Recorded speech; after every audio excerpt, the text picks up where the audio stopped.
Welcome. Susie and I are doing our ball of confusion response video for week 5.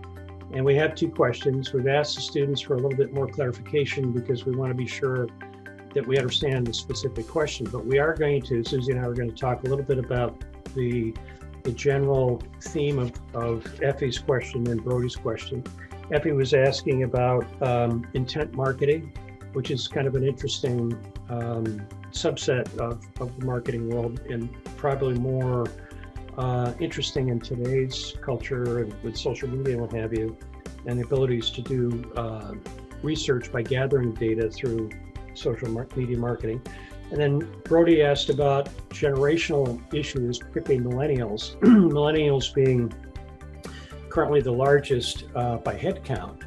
And how do companies think about the millennial generation and what kinds of ideas get kind of thought through in terms of how you address that and approach that millennial generation versus other generations. So we're going to talk about those 2 questions a little bit more. We've asked Effie and Brody for some details on their questions. So once we get that, we'll include that in the next round of ball of confusion. I will make a footnote that next week we will not be doing a video ball of confusion. We're going to skip 1 week.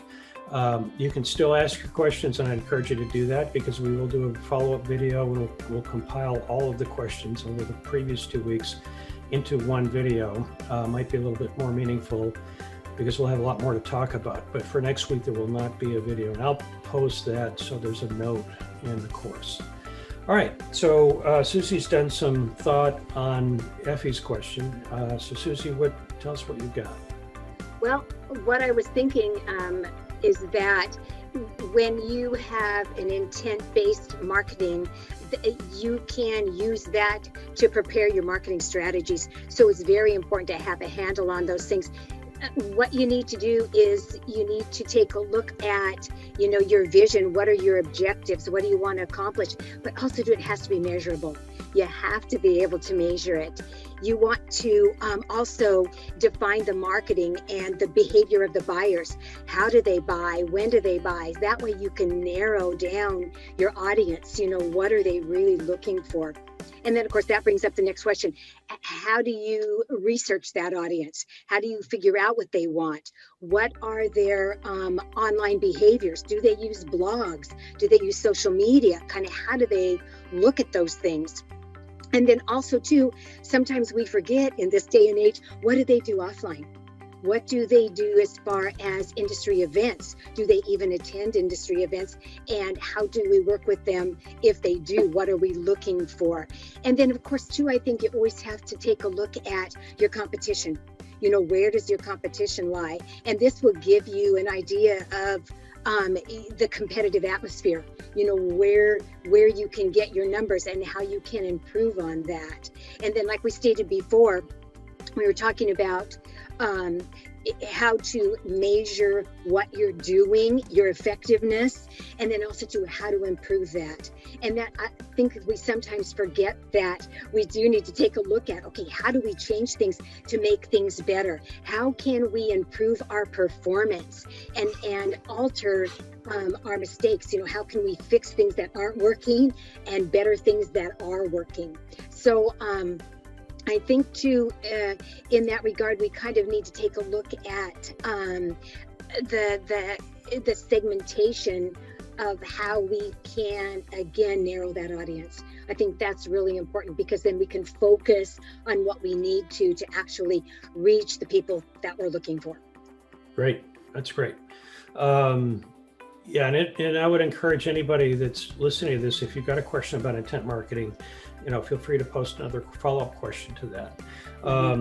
So Brody asks a question regarding generational impact, and he mentions that the millennials comprise about 75 million at the moment, which is the largest of any post or generations prior in terms of just pure head count. So the question then becomes, okay, you've got this enormous group from a marketing standpoint, and of course, one of the chapters we studied this week was segmentation, chapter 8. How do you break that down when you've got a product or service to take advantage of the size of that? So a couple of things, and Susie just mentioned this. One of the things you want to consider in this group is behaviors, and what influences the behavior, the decisions around that group. And you've got all kinds of forces on the millennial generation. You've got cultural forces, and you've got political forces, economic forces. You've got social forces through work, through friendships. All of that kind of plays a part in the millennials' behavior and what they choose to do or choose not to do, and how they choose to do it. And today you can, because it's a robust research opportunity, because of all of us on social marketing, you can really go and do a deep dive in that 75 million and really find nuggets of market that might be specifically identifying with your particular product. So I guess there's a few things I would say. One is, what's the product or service? Is it a really narrow, specific kind of focus product or service? And then of that 75 million, how do you find the segment of that 75 million that that's a sweet spot for your product? Another thing to consider is you've got kind of an online behavioral activity, you've got offline behavioral activity.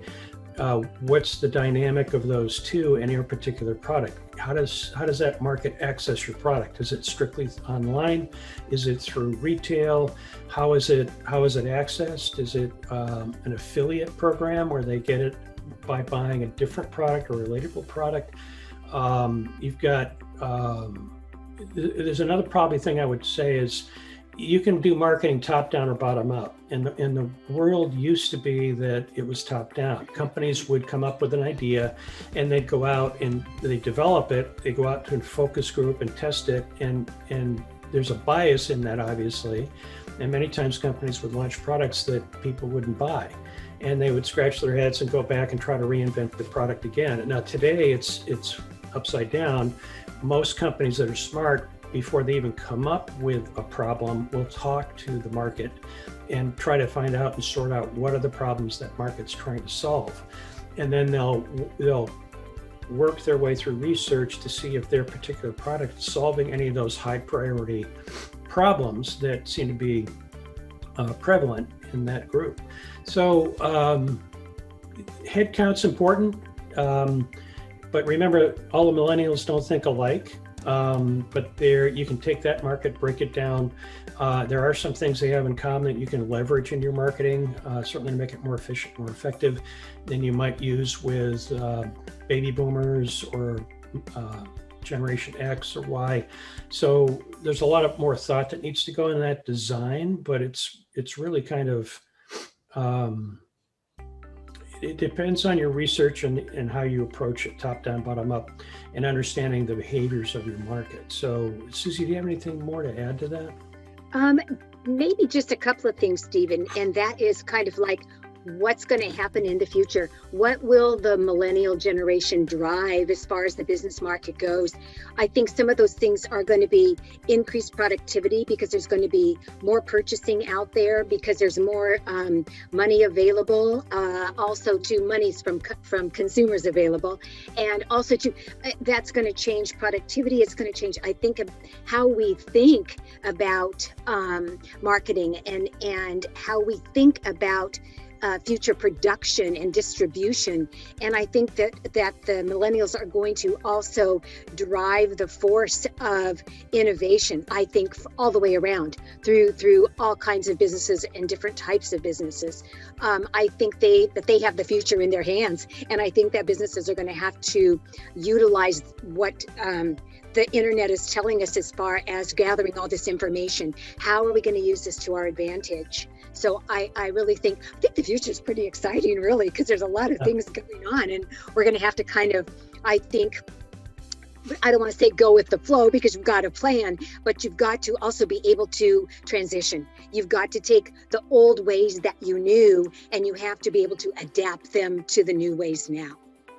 That's a great point. And probably more so today than ever, markets aren't static. So what you gather today in data, and remember, there's a difference between collecting data and having information from the data. And many companies are realizing that they just can't go into the market, take a measurement, build a product, and sit back and wait for sales to roll in. They've got to continually touch that market because, you know, I mean, if you think about the current circumstances with the pandemic, you've got a lot of economic issues within the country, from inabilities to pay bills, student loans, education. Those are all in flux at the moment, and we really don't know what's going to happen when that all gets sorted out and how the millennial generation is going to respond to that. So you've really got to have your hand on the market, talking to the market directly, and making sure that you're looking for trends that may change the way you message your product or build your product or the features or functions of the product so it can adapt quickly. Yeah, so it's exciting for sure. I mean, it sure is. Yeah. Yeah. Well, and like you were saying too, Steve, with trends, that might carry over to, okay, what's going to be standard operation? What's going to be standard practice? You know, are coming out now of the pandemic, what are the new things that are going to be out there? What's in store for us? You know, there's just a whole wide range of things that we might not even know or conceive of yet. That's sure. Out there. That's going to be utilized in the future. So it'll be exciting to see kind of how all that plays together. It is. I mean, even just think about what we're doing right now with the students and doing a Zoom recording. You know, a year or two from now, we could all be wearing headsets doing virtual classrooms. Who knows what's going to happen? It's pretty exciting, but you've got to have your ear to the market. The market will move away from you in a heartbeat, and you can never know about it until it's too late. Right. And you were talking about, okay. No, it's good. I was just going to say, you were talking about gathering all this data, but we've got to know how to use that data. So, like you said, you got to keep your finger on the pulse, or you're going to lose it. It's just you've got to keep up with it, right? Because it changes so quickly, and thank you, millennials. That's what we have them to thank. Everything happens so darn quickly. So you really do. You have to stay in tune to everything and in touch with everything. You do, and it can be exhausting. I mean, it can be expensive and exhausting, and mind-boggling. Yes. Okay. So I think we've pretty much covered it for this week. Again, Susan, I encourage you to go in. You get extra credit, so post a question. Try to be clear on the question if you can, or at least give us something to give us some insights into how you want us to approach that. If you have any comments on our videos, give us that feedback.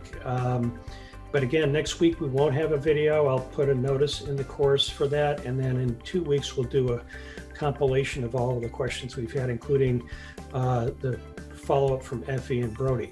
So with that, we've finished week 5, and we're into the second half of the term, which is exciting. And I guess we'll just wish you guys a good week and see you in a couple of weeks.